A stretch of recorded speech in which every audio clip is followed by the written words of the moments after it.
สบายดีหมดสุขุสุคนมาพบกับรายการบักสังกะลี EP 1พี่น้องมื้อนี้ก็มาการเนาะเป็นปกติมาเฮ็ดเวียกอยู่ห้องการเนาะพี่น้องเนาะหลังจากเมื่อการแล้วก็ไปพักอยู่วัดพี่น้องเพราะว่าหน้าที่เฮาก็เป็นเด็กสังกะลีวัด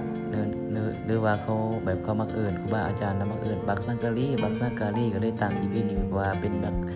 สังกะลี EP 1พี่น้อง แล้วตอนนี้ก็จัดเอกสารเนาะก็จัดกวาดคืนเอกสารสรุปเอกสารที่อยู่ของการเนาะพี่น้องแต่เพราะว่าแต่เดือนก่อนบ่ได้มาการได้เป็นเดือนแล้วก็เลยมาแก้คืนเนาะเพราะว่าแต่ก่อนก็บ่สบายเนาะพี่น้องเนาะ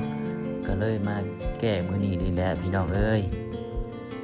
โอ้ยเมื่อยหลายเนาะพี่น้องนักหัวนักหางแฮงมื้อนี้ก็มาแต่ผู้เดียวเนาะมาคนเดียวซ้ำ เมื่อยอีหลีหรอแต่ว่าก็จะได้กระสู้ส้นเอาไปนะพี่น้องนะเพราะว่าหน้าที่ของเฮาเนาะก็จำเป็นนั่นแหละพี่น้องเอ้ยแต่ตอนนี้ก็จักยามได้ว่าสิแล้วว่าเมื่อยแฮงพี่น้องเอกสารเต็มหน้าโต๊ะอยู่กองอาญะอยู่เนาะโอ้ยเมื่อยแฮงเด้ตอนนี้ก็เลยสิกลับมื้อวัดมื้อว่าแหละตอนนี้ก็เวลา5:00 น 4:30 นพี่น้อง4:30 นก็เลยว่าสิเก็บเครื่องเก็บของเมียนวัดเมียนว่าอะไรก็ปัดกวาดเรือนซ่านเฮ้ยบ่แม่นปัดกวาดว่าเนาะพี่น้องเนาะแต่บางบางจุดเฮาก็บ่ได้ถ่ายบ่ได้สะดวกถ่ายบ่ได้สะดวกตั้งกล้องพี่น้องเนาะมื้อนี้ก็เลยขนเตียงเอาไว้ก็พี่น้องเนาะเตียงเศษแล้วก็เตียงกองเครื่องกองบุญเนาะที่กองอาญะก็เลยไปเก็บไว้อยู่ในศาลพี่น้องแล้วก็มาเก็บผู้เดียวคือเก่าพี่น้องเพราะว่าแต่ละเทื่อก็มีจั่วน้อยมาซอยมื้อนี้ก็บ่มีเนาะเก็บให้สะอาดสะอ้างแล้วพี่น้องพับเมียนเป็นระเบียบนี่ก็เสื้อเนาะพี่น้องมีเสื้อมีสาดมีหยังแดะผ้าห่มมีหยังก็มีกันพี่น้องเตียงเล็กเศษเล็กหยังแบบเศษเตียงเศษหยังก็เก็บแล้วก็พับเมียนแล้วไปห่อไว้อยู่ในซางเนาะตามบนระเบียบเขาไว้แล้วก็นอนพี่น้องหลังจากนั้นก็ตื่นเช้ามาพี่น้องเอ้ยตื่นเช้ามาแล้วก็มาโอ้บรรยากาศตอนเช้าตอนนี้ก็ประมาณ 6:00 นเช้าพี่น้องแต่ที่จริงแล้วก็ตื่นแต่ 5:00 นพุ่นแหละแล้วก็ตอนนี้แล้วก็โหดไปโหดมาเนาะโหดจนเมื่อยพี่น้องบ่ถึงขนาดว่าเมื่อยแฮงอีหลีดอกก็แบบ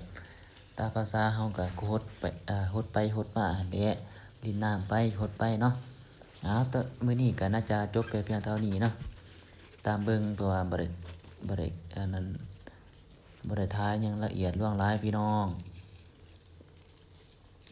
แล้วก็กินข้าวกินน้ำบ่แม่นซันข้าวซันน้ำตอนเช้าพี่น้องเนาะหลังจากซันข้าวซันน้ำได้อาบน้ำอาบในสักเครื่องบางเทื่อก็มีเวียกไปบ่อื่นครูบาอาจารย์เพิ่นใส่เฮาก็ไปเนาะลาบึกแล้วมื้อนี้เฮาก็ไปการคือเก่าพี่น้องหลังจากนั้นเฮาฮดเนี่ยเรียบร้อยอนามัยซอยเรียบร้อยแล้วก็ไปการเป็นปกติเนาะหลังจากกินหลังจากนั้นก็มาวัดเป็นปกติมาซอยล้างถ้วยล้างบ้วงเอ่อเวียกประจำก็ล้างถ้วยล้างบ้วงนั่นแหละพี่น้องกินข้าวกินน้ำอยู่น้ำวัดน้ำบ้านเนาะเพราะว่าเฮาคนทุกข์คนยากพี่น้องเนาะเออตัวนี้ก็มันจะสีผักนี้ผักบ่งามพี่น้องเอ้ยนี่มีผักอันนั้นผักแพรวบ่แล้วก็ผักอันหยังก็คืออันผักอันหยังผักหอมป้อมแล้วก็ในมะกอกมะเขืออย่างนั้นนั่นเนาะพี่น้องจริงๆก็หลายๆหั่นแต่ว่าเฮาก็